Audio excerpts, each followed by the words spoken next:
Muy buen día, estimados doctorantes.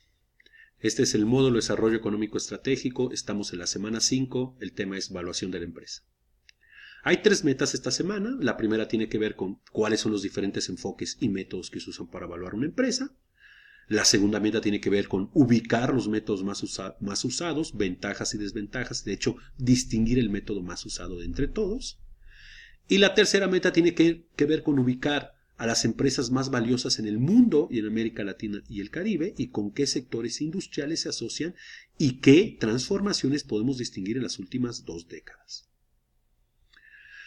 Es importante ubicar que en la moderna economía existen diferentes enfoques y métodos para evaluar una empresa, pero en todos ellos existen aspectos objetivos y subjetivos.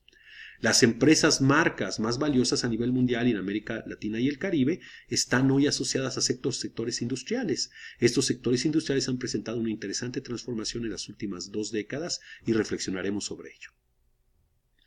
La actividad que pido para esta semana simplemente es una amplia, acuciosa, reflexiva y profunda participación en foro.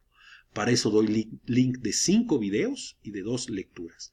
Por favor, háganlas para su participación en el foro.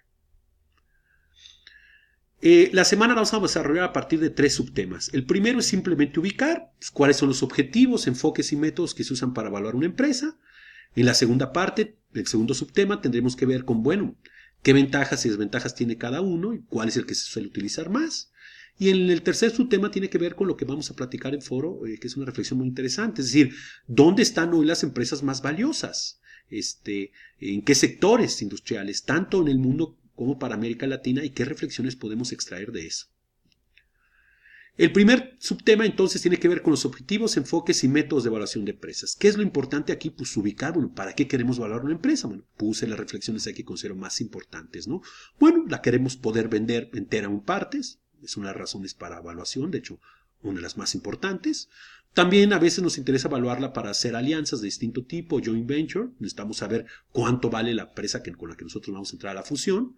A veces también para solicitar financiamiento, usando como garantía, referencia a valor, los activos de la empresa. También para eso usamos evaluación. A veces también simplemente queremos sacar la bolsa, conseguir otro tipo de financiamiento. A esto le llamamos going public. Pero también a veces la queremos deslistar de bolsa, le llamamos going private. Para estimar su valor también simplemente por cuestiones de reparto o herencia, ¿no? Lo importante de evaluación, que estos son los objetivos, es la evaluación siempre se reflexiona y se piensa en un periodo determinado, un periodo T.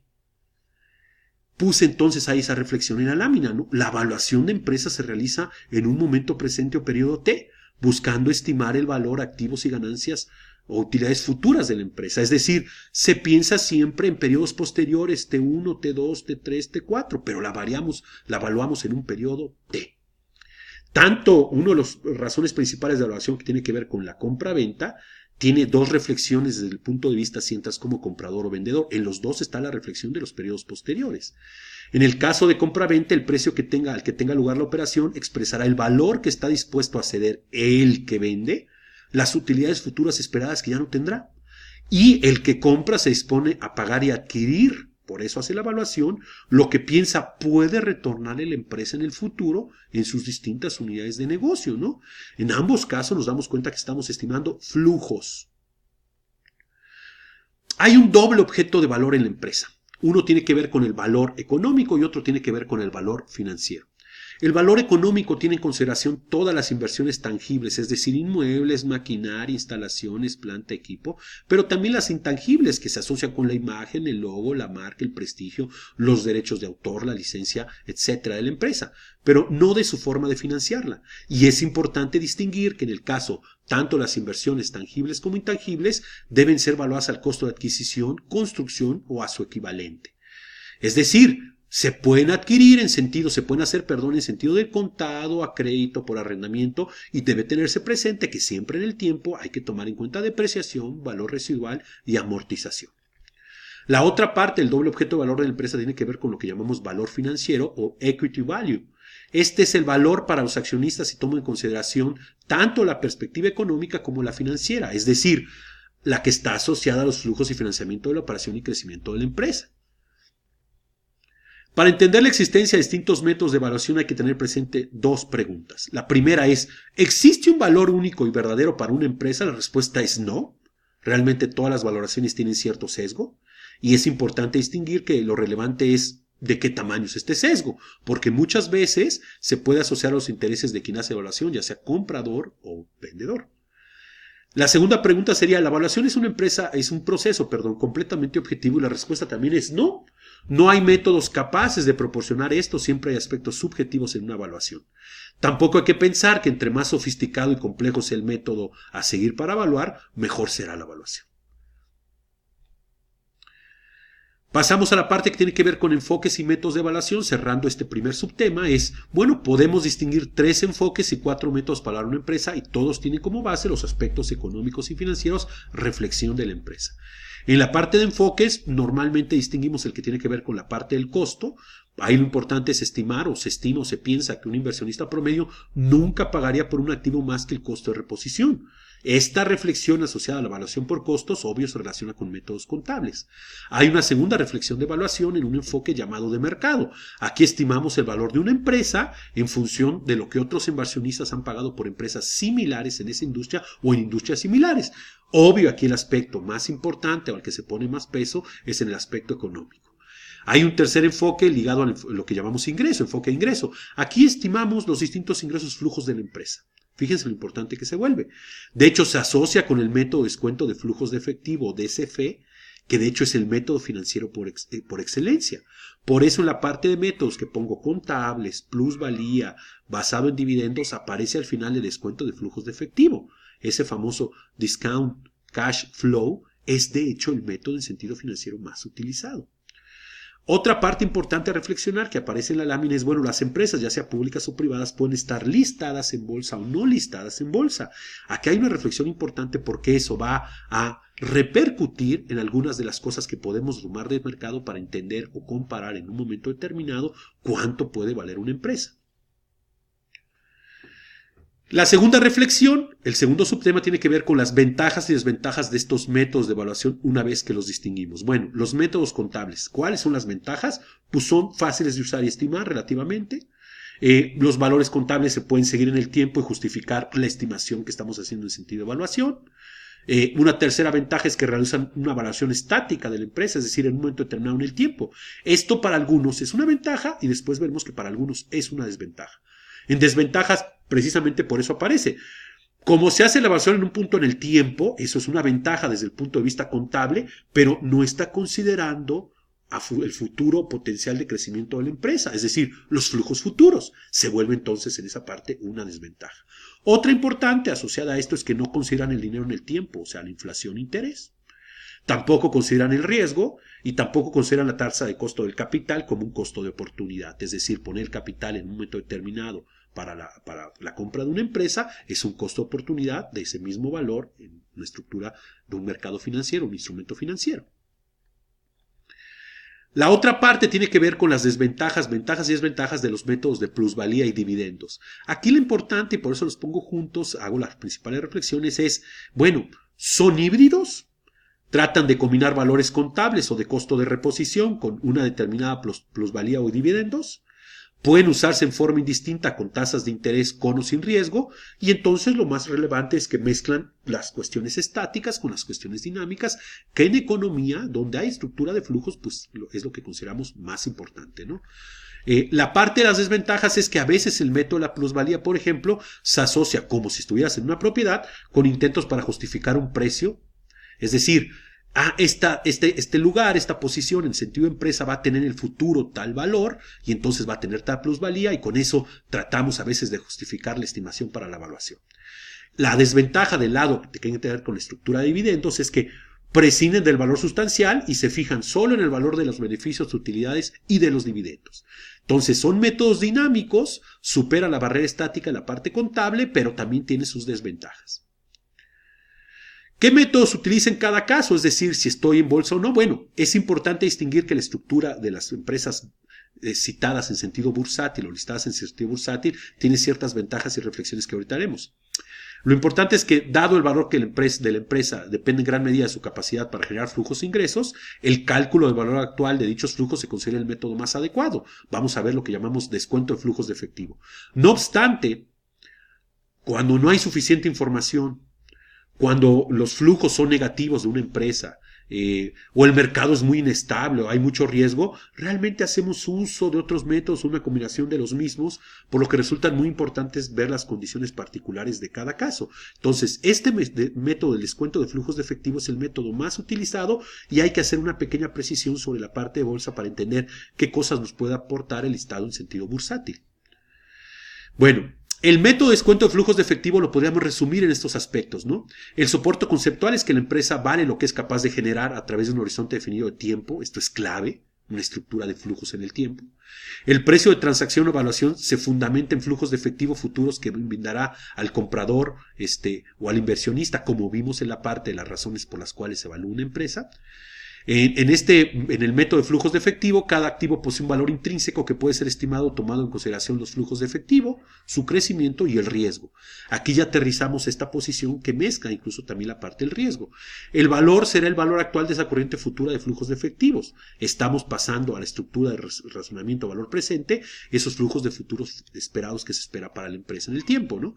Los futuros flujos de efectivo de la empresa serán obtenidos de sus actividades operativas, sí, tanto la parte de inversiones físicas de capital como la parte de la estructura intangible que se ha vuelto tan importante para algunas empresas en las últimas 2 décadas, es decir, el valor de la marca, el prestigio de la empresa, la estructura de financiamiento, por ejemplo, que hay, o de correlación, por ejemplo, con un evento deportivo. Soy una empresa que está, por ejemplo, participando o es un sponsor en los mundiales o en una olimpiada. Todo eso se toma como parte importante de la estructura hoy de la parte intangible de evaluación de una empresa.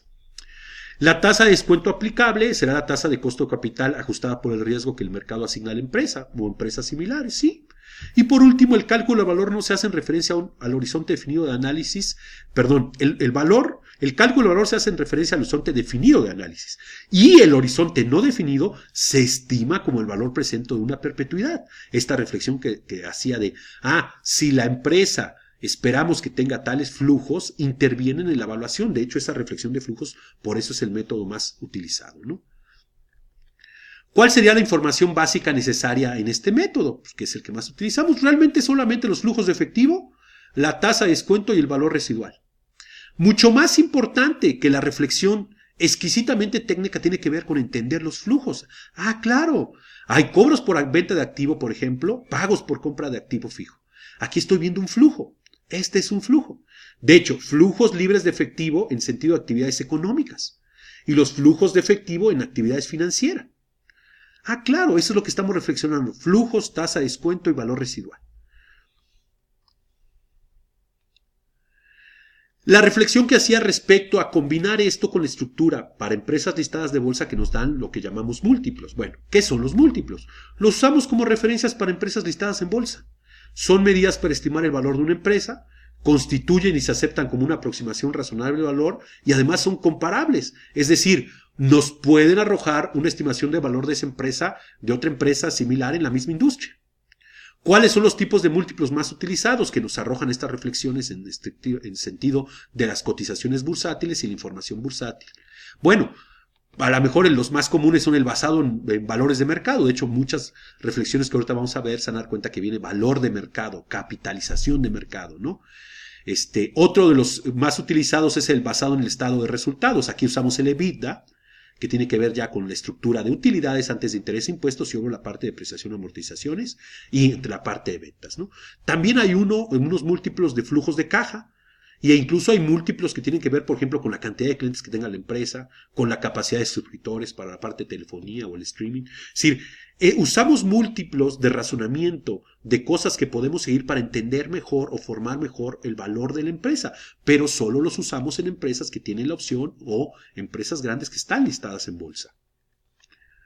¿Qué pasa con la valoración de empresas que no cotizan en el mercado de valores? ¿Qué reflexiones pueden hacerse, por ejemplo, para pymes en mercados emergentes de América Latina y el Caribe? Si ya no las valuamos, no, sí las valuamos, pero hay que hacer las siguientes observaciones.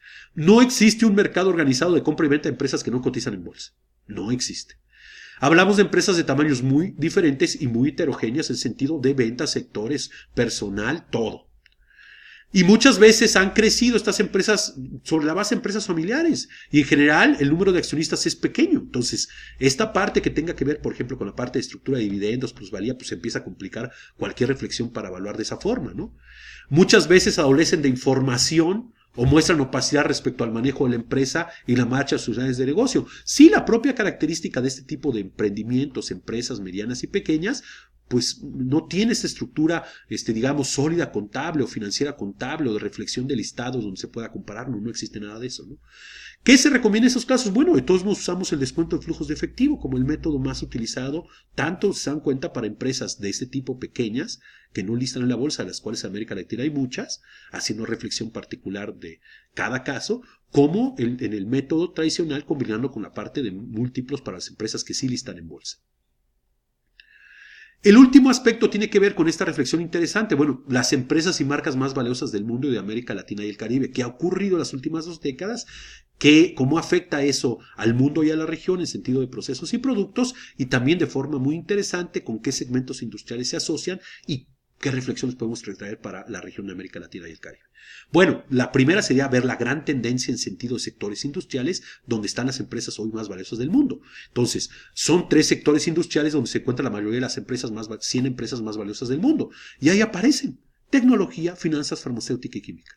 Del lado derecho pongo empresas tecnológicas 34%, propiamente simplemente cierro este valor, ¿no?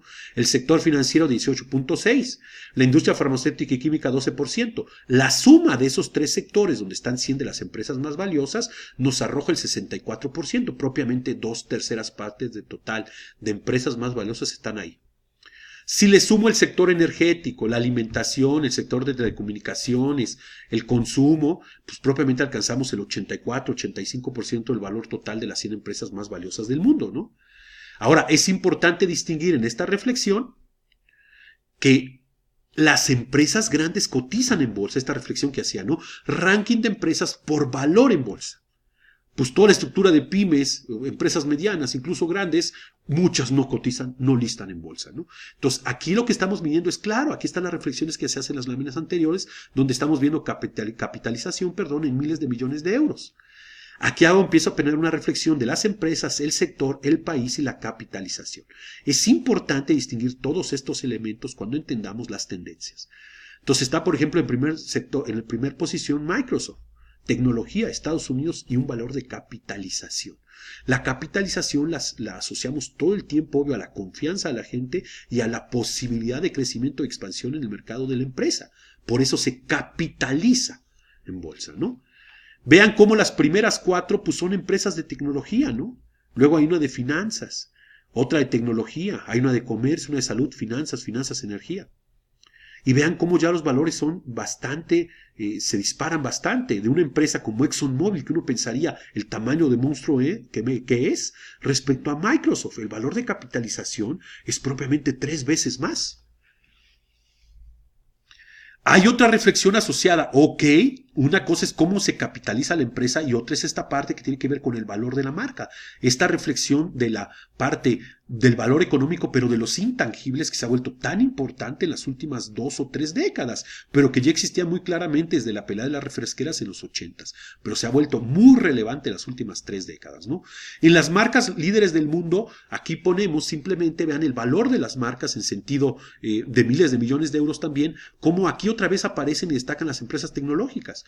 Una empresa como Coca-Cola, lo verán en unos videos que les hago hacer reflexión, pudo estar 15 o todavía hasta el 2006, 2007, 2008 como valor de marca en primer lugar, pero las tecnológicas ya las rebasaron hace tiempo.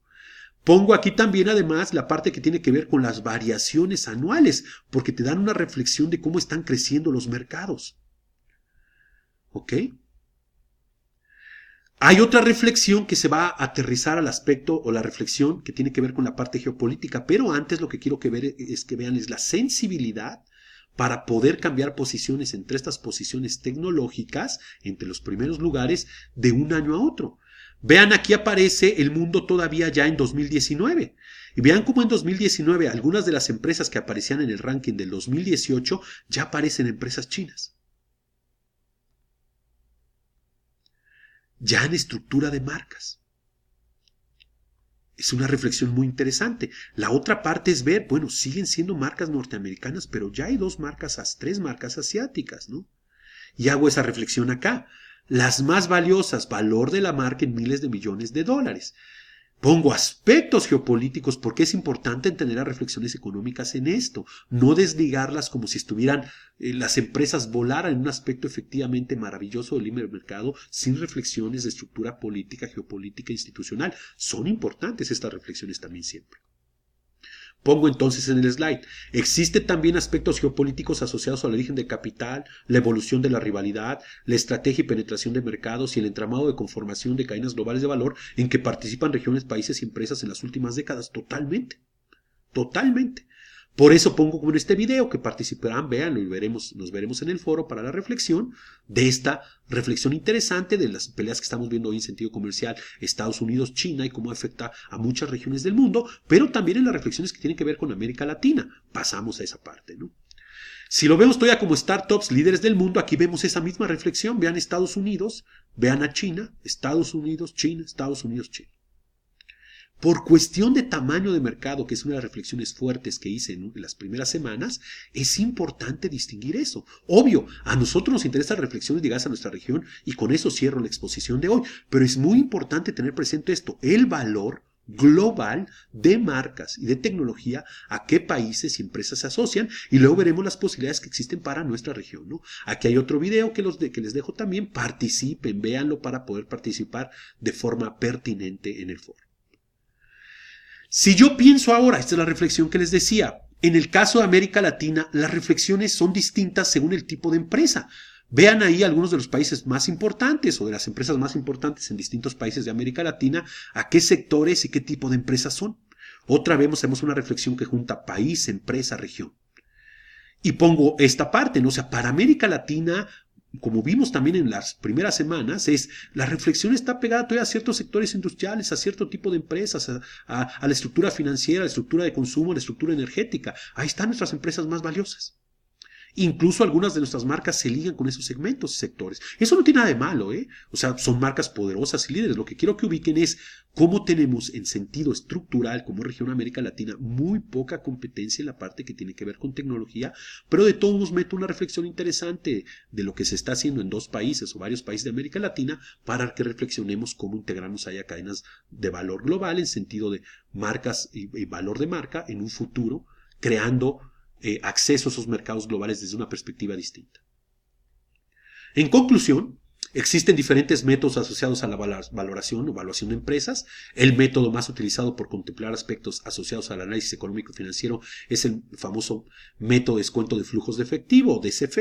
En todos los métodos existen aspectos subjetivos y es importante distinguir que en el caso de grandes empresas ligadas a la bolsa, usamos múltiplos para ubicar el valor de las empresas marcas, donde destaca el valor de capitalización y otros indicadores bursátiles. Los rankings de empresas y marcas más valiosos, y existen varios, el Standard & Poor's, el de Bursamétrica, el de Statista, etc., han cambiado en los últimos 15 años liderados por empresas tecnológicas de Estados Unidos, y esta reflexión es importante, seguido por sectores financiero y farmacéutico de Europa, pero con una importante presencia, y lo vimos en los slides, de empresas del este asiático, particularmente chinas, que hace 15 años nadie hubiera imaginado. Por último, en América Latina y el Caribe, las empresas líderes más valiosas siguen ligadas mayoritariamente a los sectores de servicios financieros, telefonía, TV de paga, etcétera, energéticos o de materias primas, petróleo, electricidad, minería, cobre, etcétera, o de consumo, alimentos, bebidas. Lo que plantea importantes reflexiones en sentido de, a lo mejor, intentar ubicar bajo qué aspectos podemos pegarnos a la ola en sentido del crecimiento asociado a la tecnología. En la próxima semana, después de esta reflexión asociada a la evaluación de empresa y las empresas más valiosas en el mundo y en América Latina y el Caribe, y a qué sectores industriales se asocian, en la siguiente semana ubicaremos los elementos que tengan que ver con lo que conocemos como posición y dinámica estratégica de la empresa, y está fuertemente ligado con la ventaja competitiva y cómo poder sostener ese tipo de ventaja competitiva en el tiempo. Existen para hacer esta reflexión de posición y dinámica estratégica distintos enfoques, pero tal vez los dos más conocidos y utilizados y más potentes es la reflexión que parte del análisis de ventaja competitiva, que de hecho es una reflexión porteriana, o sea, el análisis del diamante de Michael Porter, y la otra parte en una visión ya más interna, que tiene que ver con lo que llamamos matriz de fortalezas, oportunidades, debilidades o amenazas, o matriz FODA. Esperando que haya sido un módulo, una semana interesante. Por favor, cumplan las actividades. Nos vemos la siguiente semana.